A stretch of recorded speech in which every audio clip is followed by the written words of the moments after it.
Slovenské rieky, pýcha našej krajiny, lemujú a pretkávajú svojou sieťou najmenšie obce aj veľké mestá. Spútať vodný živel bolo veľkou túžbou už v časoch dávnych civilizácií a o jeho reguláciu sa snažíme aj v súčasnosti. Aj preto tu môžeme dnes spoločne sedieť a oslavovať krásne 70. výročie vodohospodárskej výstavby štátneho podniku. Vráťme sa však na úplný začiatok. V roku 1953 vzniklo vodohospodárske a rozvojové stredisko ako potreba komplexného riešenia celej vodohospodárskej problematiky, a to aj vrátane zásobovania obyvateľov pitnou vodou, odkanalizovania, využitia vody v energetike či v priemysle a v neposlednom rade aj ochrany pred povodňami.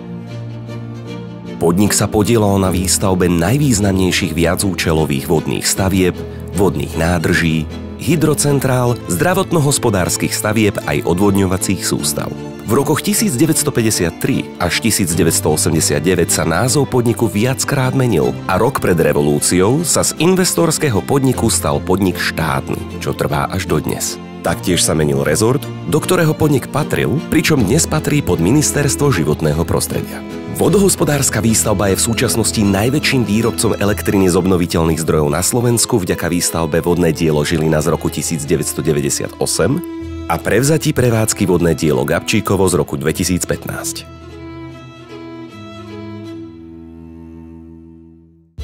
Za svoju existenciu sa môže vodohospodárska výstavba popíšiť viac ako 350 vybudovanými stavbami.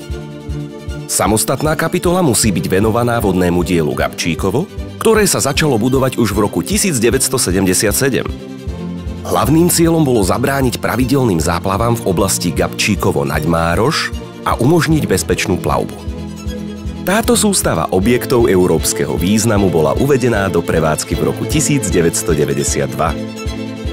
Pridružené časti, ako napríklad elektráreň, začali fungovať v roku 1996.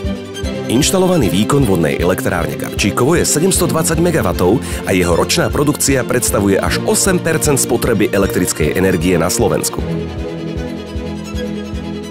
Veľká vďaka za 7 úspešných dekád fungovania spoločnosti patrí všetkým zamestnancom, vrátane 20 riaditeľov a generálnych riaditeľov.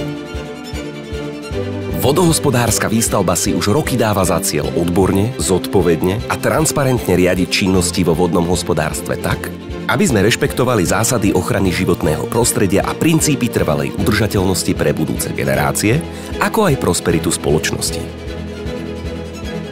S kvalitňovaním, inováciou a pokrokovým smerovaním sa podnik chce zaradiť medzi najefektívnejšie európske spoločnosti vo svojom odvetví. Vodohospodárska výstavba, štátny podnik, bola 50 rokov jedným z najdôležitejších garantov a investorov výstavby vodných stavieb na Slovensku a už 30 rokov patrí k najvýznamnejším vodohospodárskym subjektom v strednej Európe. Našimi hodnotami sú už roky profesionalita, zodpovednosť, spoľahlivosť, dôveryhodnosť a v dnešnej dobe tak dôležitá udržateľnosť či ľudskosť. Veríme, že máme pred sebou ešte významné projekty, ktorými prispiejeme ku kvalitnejšiemu životu v spoločnosti, ako tomu už bolo mnohokrát. Ďakujeme za pomoc, podporu, spoluprácu a dôveru.